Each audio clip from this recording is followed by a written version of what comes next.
Congratulations on the show. Thank you.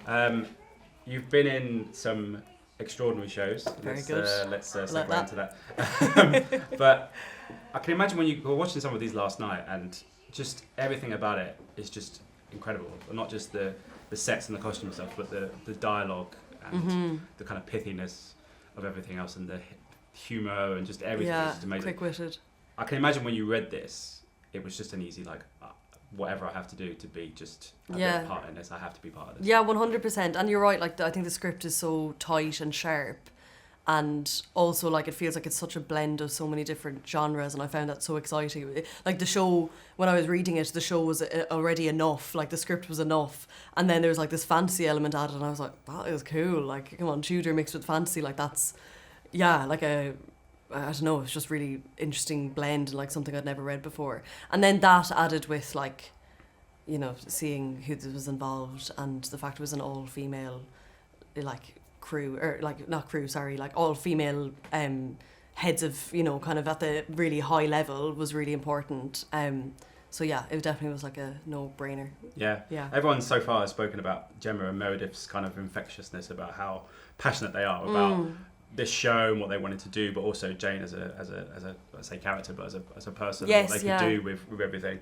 When you're working with people like that, how does that kind of affect your performance and the way you think about it? Because I imagine it's just like huge positives, and that you want to make sure that you give your A game because they're so passionate about it all. Exactly that. And I think, as you say, like their passion was infectious, and it felt like they were always there to speak about, you know, if you kind of had any concerns, or like, oh, am I playing this well, or like, you know, what is this specific beat, or what does my character mean at this point? They had an answer ready to go. Like they knew so clearly what their vision was and what their purpose was with making this. And when you feel like that drive, and it, particularly like with the kind of feminist edge that this show has, like they're, you know, some of the greatest feminists I've ever met. Like, is that a mad sentence to be saying? But they're so passionate about this story being female-led and female-driven that having those conversations with them always felt so productive, and it felt like you as an actor were really valued in your opinions and what you brought to the character. That, you know, you were there for a reason, and it was important to like be on the same page as them.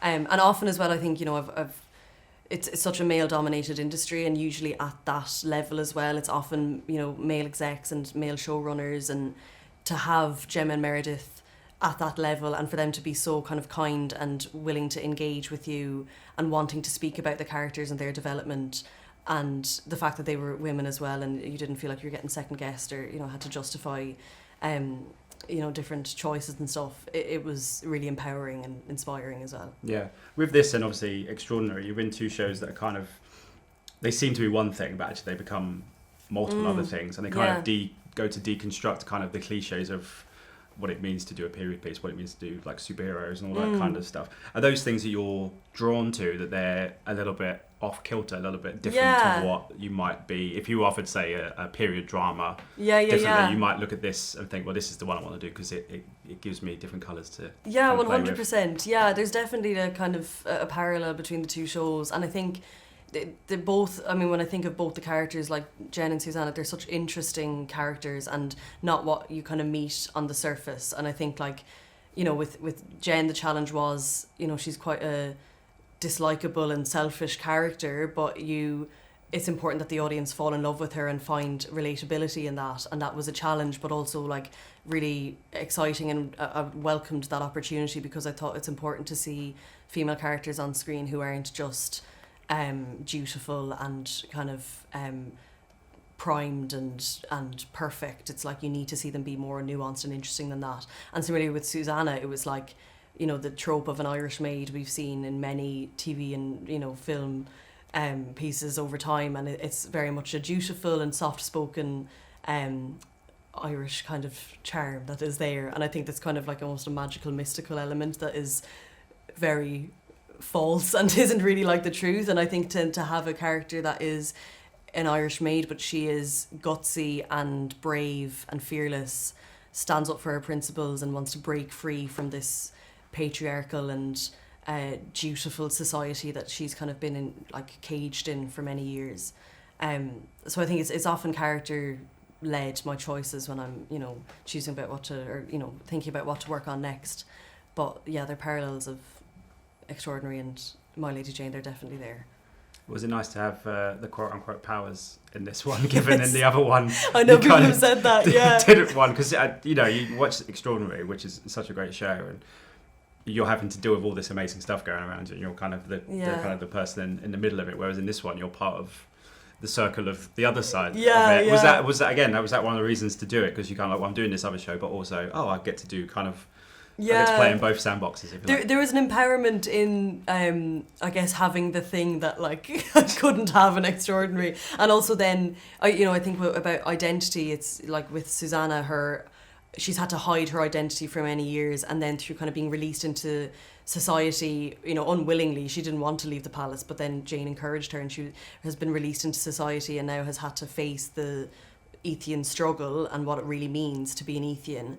And while that is difficult in the world that they're living in, I think she really embraces her identity and is able to kind of meet other people who have the same struggle but gift as her.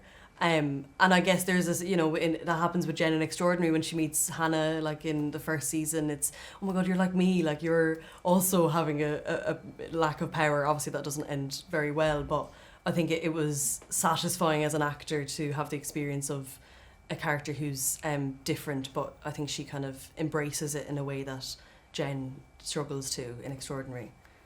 Tell me about working with Emily, and it's funny because I think for a lot of people didn't know that she's American. Yeah. Her accent is kind of flawless yeah. in the sense. But obviously you guys have this great friendship on screen.